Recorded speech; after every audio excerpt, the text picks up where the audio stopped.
Hello and welcome to another episode of my Working with Todoist series. My name is Pullein and today we're looking at whether you really do need an at waiting for folder. Now, the at waiting for folder is a legacy of the getting things done method of productivity, and yet these days I have begun to really question the need for an at waiting for folder, largely because in my own personal experience it becomes a dumping ground for tasks that I haven't yet completed. Now that could very well be because I am waiting for somebody else, but that actually misses the point, and I really want to explain that in a little bit more detail using Todoist today. Now, before we go any further, I would just like to say, if you do get any value from this video, then please help me by clicking on that like button below.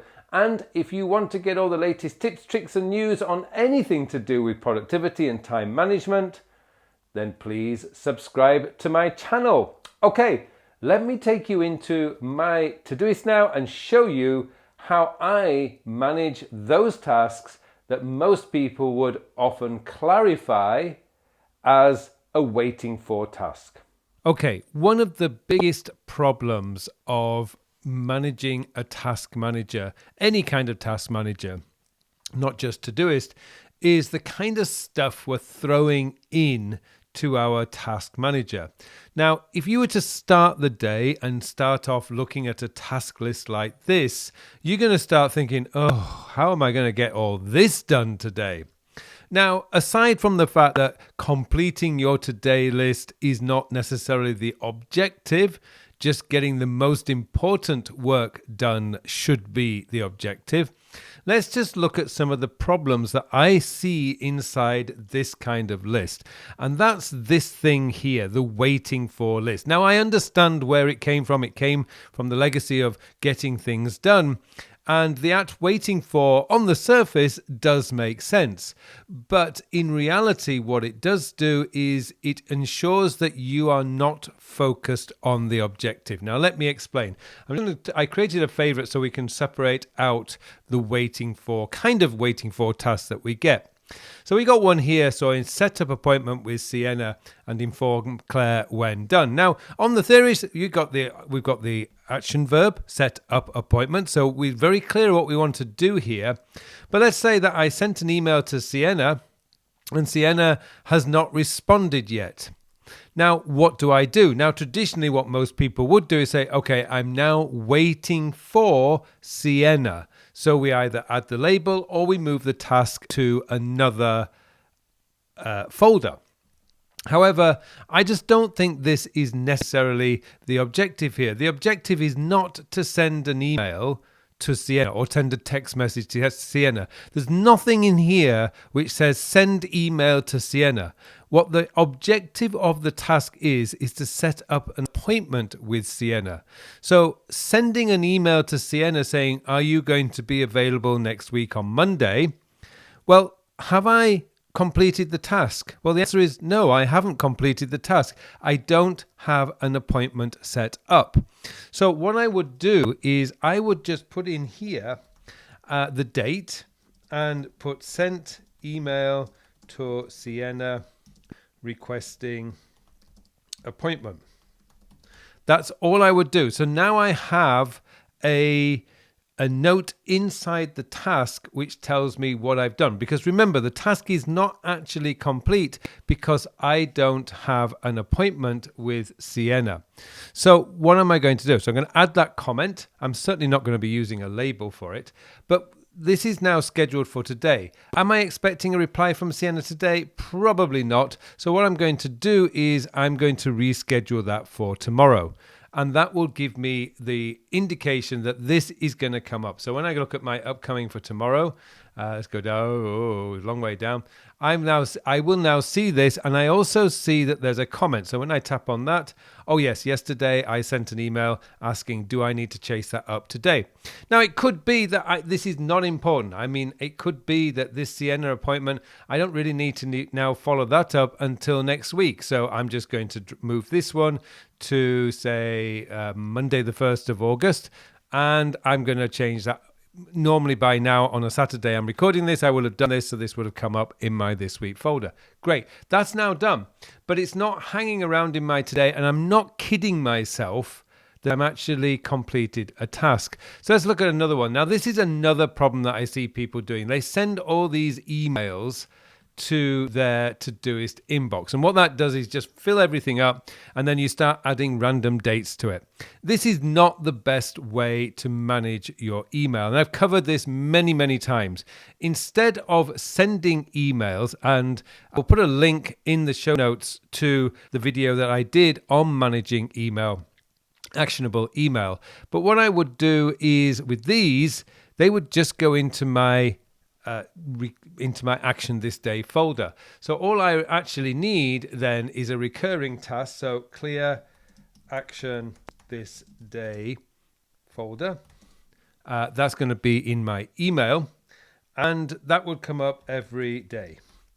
And that's it. That's all I need. And that's going to come up every day. Now, I should point out that one of the tricks that you can do in Todoist is to add the link to the Gmail folder. So I'm just going to go into my Gmail here. Oops, well, we'll do it this way. And let me just sign in. We can just do this. And I'm going to do this from my main account. So you're going to see how many emails I've got in my action this day. Probably not. And what? Okay, so what I'm going to do is I'm going to go find my action this day, which is right here. And then I'm just going to copy that list when it comes up. So it's loading.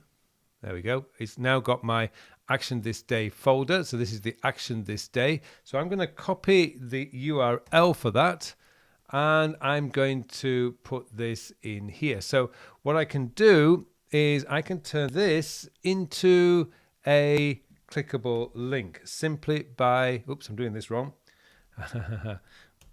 Hang on, we've got to do this right. So put the actual text that I want in square brackets, and then in round brackets you put the URL, and then we click save. That is now a clickable link. So I'm just going to remove that action this day so you can see it's gone. So now every day when I see this, I tap on that, and it's going to take me directly to my action this day folder. Such a time saver that you can use to do that. So look at that. I've only got a few in my action this day folder today. So now I don't have all those tasks. So let me just go into here. So all these email tasks I can just get rid of now because they don't need to be here. I've got one single task that means that I can just get rid of them. So boom, let's delete them all. They're done. Now it's getting to look a little bit better. Call Mathis and arrange meeting to discuss next month's trip. Now, again, because it's got the label waiting for, I haven't discussed next month's trip. So I'm just going to put the date. Let's just change. We can change that to the 29th. And here we go. Spoke to Mathis. He'll get back to me on Tuesday.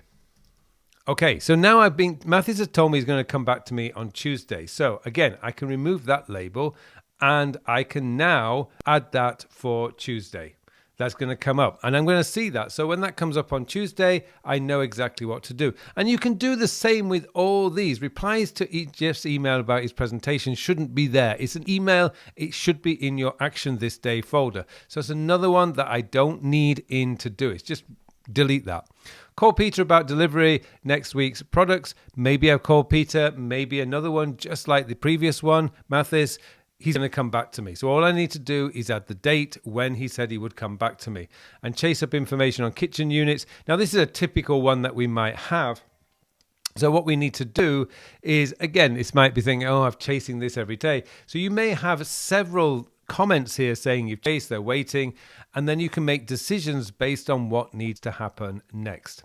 Hopefully that will give you some idea. And the other thing to be careful of is just adding a random date. You don't want everything coming back to you on the same day, because then you're going to end up in the same mess as you were before with all these tasks, and a lot of them being recurring tasks, which you just don't need. So hopefully that's given you a better or a clearer idea of how best to manage some of these tasks that just fill up your task manager and leaves you feeling ugh whenever you look at your list.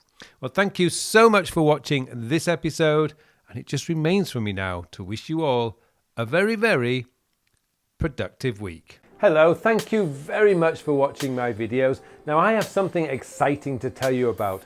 Recently I have developed a brand new time management system. It's a system designed to manage your time in the 21st century. The world has changed a lot over the last 20 years. In fact, it's actually changed a lot this year.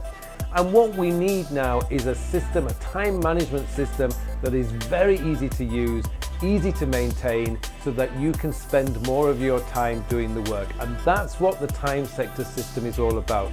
It's going to change your whole belief system about the way a time management system should work, because this focuses on when you are going to do the task. And let's be honest, it doesn't matter how motivated, inspired, or how urgent something is. If you don't have time to do it, it is never going to get done. And that's what this system is built around, getting your work done, so you can spend more of your time doing the things that you want to do. I hope you join me in this course. The full details of the course are in the show notes below, so please join me, and thank you very much for watching this brief video.